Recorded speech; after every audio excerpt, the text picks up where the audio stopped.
you guys know me because we've spent a lot of time together, and it's fun. My dad's the same person. It's funny, you know.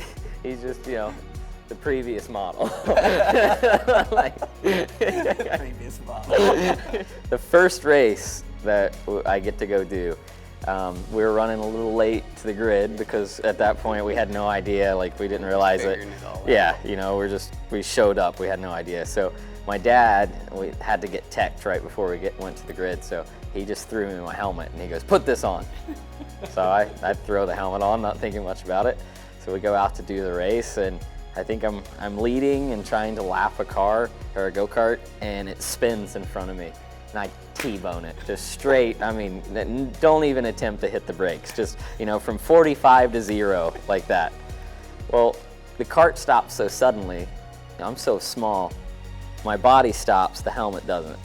So this helmet launches off my head, goes all the way down the straightaway, hits the ground, and is just rolling down the racetrack. My mother at the time thought I was decapitated. I forgot to strap the helmet. I didn't have anyone to check it. All the parents are looking at him like he's the worst dad, like, you know, he's gonna kill his son.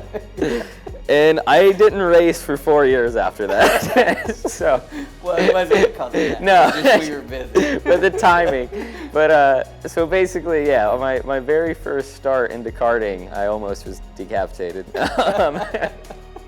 So now I look back, I hope there's some parents that were there and they witnessed that and they're like, well, he's in the Indy 500 now, I guess it worked out. You know, like, you know, for me, I don't mean this in a bad way. I had a father when I needed to have someone really strict, but for the most part, I mean, our relationship's been more of a friend relationship. You know, Dad was always there to set it right when he needed to. If you got out of hand, man, you were right back. But I was lucky to have kind of that buddy system the entire time. And I think our relationship really, it turned into that when we started racing go-karts. You know, from the time I was 0 to 12, you know, I loved my dad to death, but he was definitely a father role.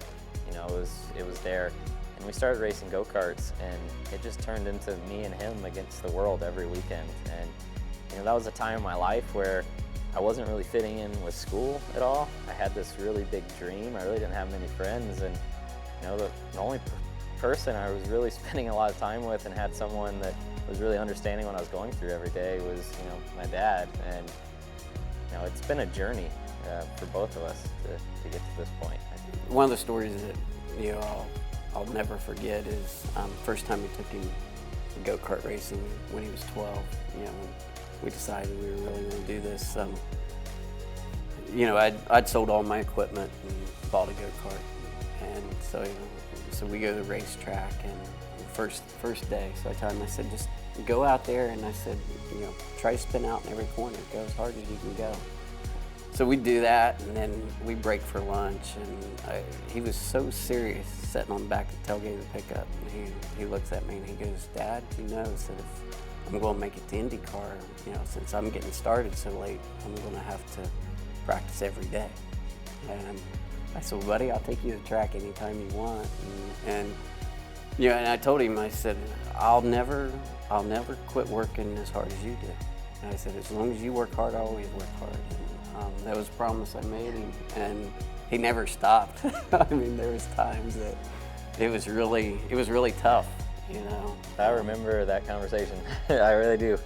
It was really tough sometimes, but you know, he always kept on. Yeah. Yeah, well, you know, beat playing football.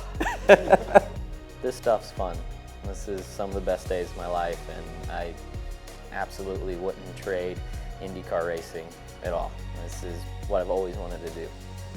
But you can never replace those 3 or 4 years when it was just you and your dad with a go-kart and a truck.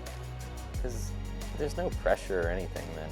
It was just, this is fun, you know, it was just pure. We had no idea how far it was going to go.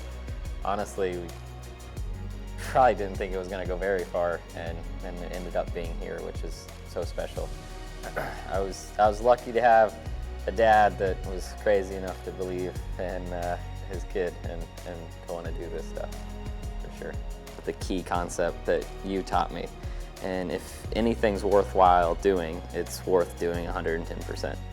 And I was lucky because I never lived in a household that had limits as far as dreams.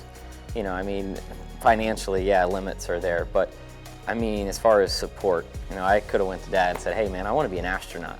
And he still would have laughed as he did in a little bit when I said I want to be in the Indy 500, but it wasn't something, it was never a, that's never going to happen. That was always, well, if you want to do it, you can do it.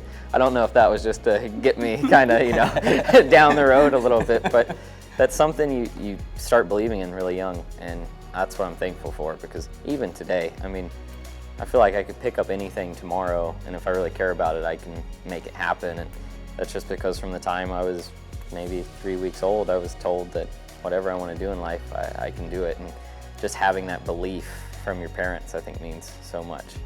And I think that's what got me to IndyCar, is just, you know, there was a time where I was sitting in my bedroom with a broken wrist thinking that my career is completely over.